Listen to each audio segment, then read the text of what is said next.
大家好，欢迎大家关注新闻看点，我是李牧阳。昨天节目中刚说完，感染中共病毒的人数全球直逼100万，那今早100万已经作古了。截止到今天中午，就是美东时间的11点，全球感染人数已经高达104万多人，死亡人数也突破了5万。其中，美国累计确诊是24万7500多人，而染病的第二大国意大利连续第4天维持在这个4000多宗新增的确诊病例。疫情肆虐全球，造成生灵涂炭，而隐瞒真相、放大疫情的中共，却趁着世界各国忙着抗疫的机会，从病毒的始作俑者摇身一变，似乎成了援助抗疫者。不过呢，对中共精心编造的疫情故事以及病毒甩锅给美国，西方很清楚，谎言重复1万遍也不会成为真理。而且呢，未来美中之间这个关系很可能要转舵，对中共的追责势在必行。节目开始呢，先来说一个最新情况。网友爆料说，今天北京的路边有成排的大巴士，里边全都坐满了军队士兵。看，全是当兵的啊，全是，这里边坐的全是当兵的。北京啊，不知道什么情况，全是，我操，好多车，我操。另外呢，也有这个网友爆料说，所有去往北京方向的车辆全部都被要求掉头回返。究竟发生了什么呢？这是什么情况呢？我们大胆推测一下，其中2种可能性是比较大的。一个就是北京发生了什么大事儿。我们经常在节目中说，中共内斗一刻都没停过，多个派系在争权夺势，各方虎视眈眈，伺机带动。那现在会不会有什么突发情况？就像类似2012年的这个周永康发动的319政变呢？但是军人出动，通常他使用的是军队上的那种绿色卡车，而现在使用的是封闭的大巴士，这又存在着另外一个可能，是不是这些士兵感染了中共病毒要被拉走隔离呢？我们前面的节目中提到过，中共军队有传出个别士兵感染的消息，但是大陆媒体从来没有报过。我们也说过，军队人口密集度非常大，一旦病毒蔓延，那很可能成片的感染。现在会不会是这种情况呢？我们会继续关注，也希望知情的朋友继续向我们爆料。4月8号，按照当局的原计划，武汉将要解除封禁，对外恢复交通。不过现在看，武汉解禁有点悬了。中新社今天引出当地疫情防控指挥部的负责人的说法，社区封控措施将会持续。报道说，湖北解封之后，武汉市内人员流动明显加大，室外人员流动大幅增加，居民防范松懈，特别是无症状感染者和康复人员出院后又测出病毒，以及境外输入压力的增加，武汉疫情防控形势依然严峻。这名负责人表示，当地将要建立疫情防控长期机制，持续做好社区风控管理。昨天，疫情防控指挥部已经下发了一个通知，要求继续做好小区的风控管理，其中同样提到要建立疫情防控的长效机制，要求加强社区封闭管理，对进出人员严格落实身份必问、资讯必录、体温必测、口罩必戴的要求，引导居民非必要尽量不出门。从防控人员和通知内容来看，武汉不像要解封的样子，而是很可能继续要封闭。持续关注新闻看点的朋友应该清楚，我们昨天就引用知情人的爆料，说大陆疫情在没有退却的情况下，很可能出现了又一个高峰。如果是这样，那么武汉解封很可能悬了。不过具体情况如何，我们继续关注。下周3，甚至可能会再早一些时候就会有分晓。这个大流行已经蔓延到了200多个国家。约翰霍普金斯大学统计数据显示，全球感染中共病毒的人数已经达到了104万多人，死亡5万5千多人。其中，美国的确诊人数超过了23万，其次是意大利和西班牙，染病人数都超过11万。德国的确诊人数达到了8万8800多人，已经超过了中共公布的8万1000多人。由于病患激增，纽约州的呼吸机严重短缺。昨天上午，纽约州长库莫说，全州仅有2200台库存的呼吸机，按目前的使用率只能够用6天。川普已经发表声明，引用国防生产法，要求6家医疗器材公司制造呼吸机。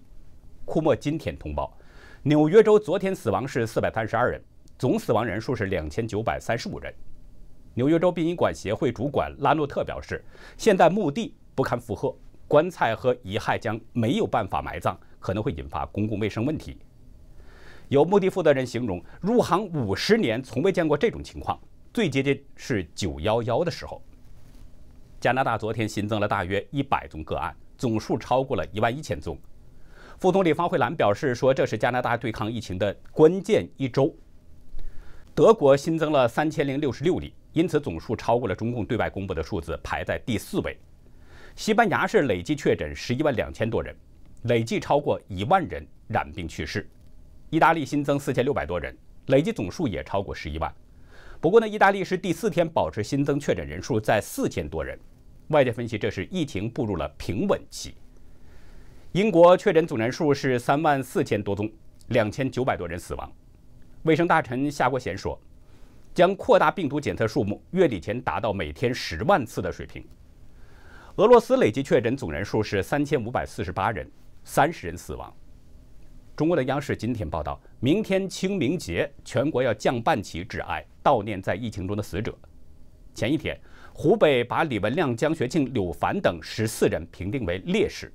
中共又一次站在了道德制高点，希望用这样的一种做法，打造一个负责任的政府形象，借此平息人们的怒火。但是外界注意到，发哨子的人，武汉中心医院的艾芬医生在说完“老子到处说”之后，一直处于失踪状态。当局能给个说法吗？不会也像陈秋实、方斌、李泽华、张文斌这些人一样被抓被失踪吧？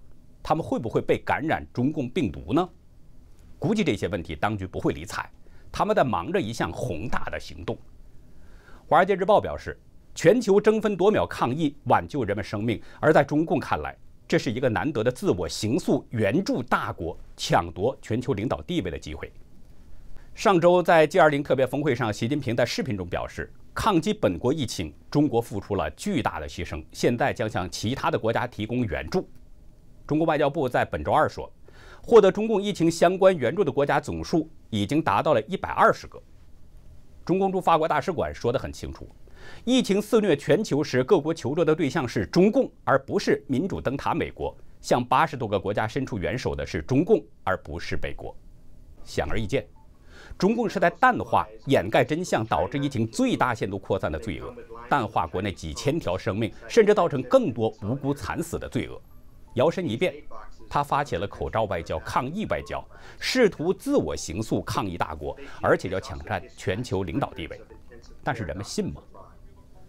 昨天在梅瑞迪恩国际中心有一场网络研讨会，意大利驻美国大使威利奇欧和西班牙驻美大使卡巴纳斯分别讲述了当前欧洲应对中共病毒疫情的形势。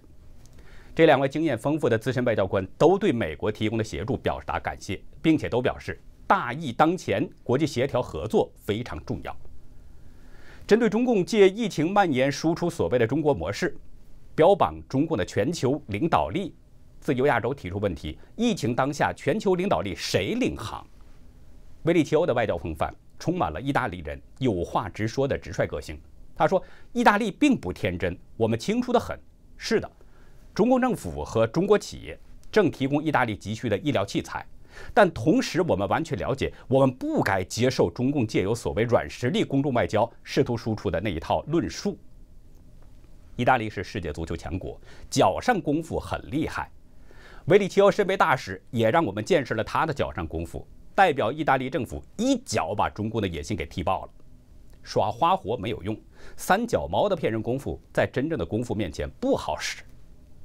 踢爆中共之后，他接着强调，也正是因为中共这样的宣传行动，更彰显全球合作协调的重要性。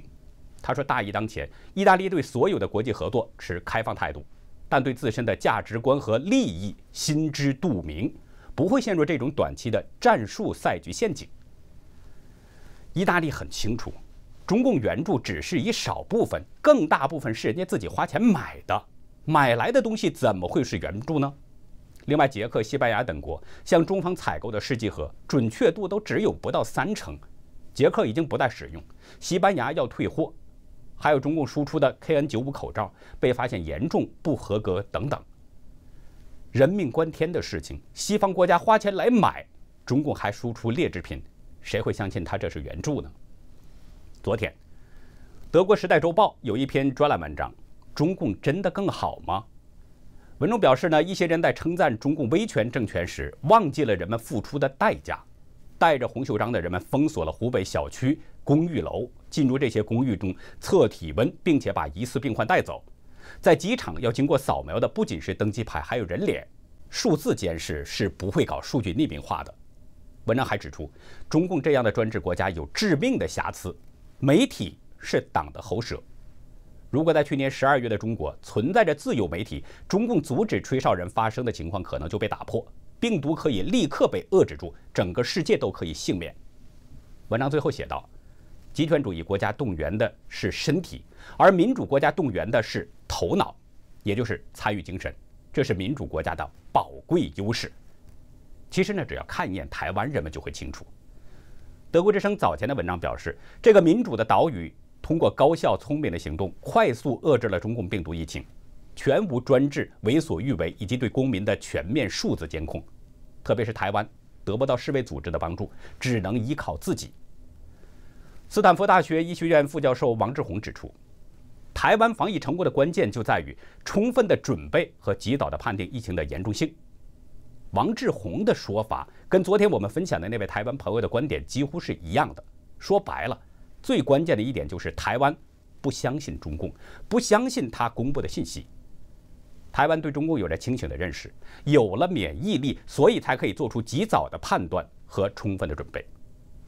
德国之声文章特别提醒人们，在抗疫过程中取得成就的原因并不在于中共领导层，而是千百万民众、护理人员、医生、送货小哥、护士等等等等，他们表现出了超乎寻常的互助、勤勉和人性，他们是中国抗疫战的英雄。昨天，台湾总统蔡英文在 Telegram 上发文说，谢谢欧盟主席范德莱恩和欧洲各国的回应。4月1号呢，蔡英文宣布说，台湾捐赠1000万片口罩支援欧美等10多个国家和友邦，其中呢，美国是200万片，欧洲是700万片，友邦是100万片。这些受赠国的驻台代表都在社交媒体上表达了感谢。作为欧盟主席，范德莱恩在推特声明，感谢台湾捐赠的560万个口罩。全球性病毒需要国际团结合作，台湾的行动证明团结更强大。中央社指出，这是欧盟主席第一次针对台湾发表声明，意义重大。美国代台协会脸书 po 文说，感谢蔡总统宣布台湾将慷慨捐赠口罩，这些积蓄的口罩将捐赠给全美各地的第一线的医疗人员，台湾的的确确是真正的朋友。此外呢，德国、英国、法国、荷兰、波兰、比利时、斯洛伐克还有澳洲等国也都发文致谢。对台湾，中共是一直在打压，而世界各国却感谢台湾。我觉得这已经很说明问题了，谁好谁坏，各国是在用行动投票。前2天我们提到过这个瑞典的《今日工业报》那篇文章，插图用的是习近平病毒头像，这么个漫画，还注明中国制造。瑞典华裔作家万之对自由亚洲表示，中共病毒全球大流行，习近平是直接责任人。这幅漫画可以提醒人们记住，病毒的真正来源是中国。万之指出，其实纠缠谁的病毒并不是问题的实质，中共的大外宣和中共威胁西方国家这个声音与中共的经济往来无异于是助纣为虐。前不久，美国企业研究所研究员马克蒂森在《华盛顿邮报》发表专栏文章，他说现在是从社会和经济上疏远中共的时候了。文章表示，中共的强权和管理失职导致了中共病毒在全球大流行，而中共正在威胁可能停止对美国的药品生产核心成分和医疗物资的出口。现在是美国疏远中共的时候了。前国安顾问博尔顿也在推特发文指出，中共晋升中共病毒吹哨者，驱逐记者，销毁标本，拒绝美国疾控中心的帮助，掩盖死亡和感染人数，实际上有大规模的掩盖。中共要为这些负责，全世界必须行动起来，追究他们的责任。那好，以上就是今天的节目。如果您喜欢新闻看点，请您点击视频右下方的点我订阅。当我们上传新的节目，您就可以得到一个通知。也希望您把新闻看点推荐给周围更多的朋友。在今天的会员区呢，会跟大家分享几个爆料内容。一个是大陆军医的内部讲话，承认了病毒是人造的。这个病毒呢会毁掉人的免疫系统，而且不会有疫苗。另外呢，还会再分享一位武汉朋友的来信，他的爆料中共的确有隐瞒疫情。最后还会跟大家一起来分享一个关于吉林方面的这个天气情况。在今天的中午11点，天气瞬时变黑了，伸手不见五指。好的，感谢您的收看，再会。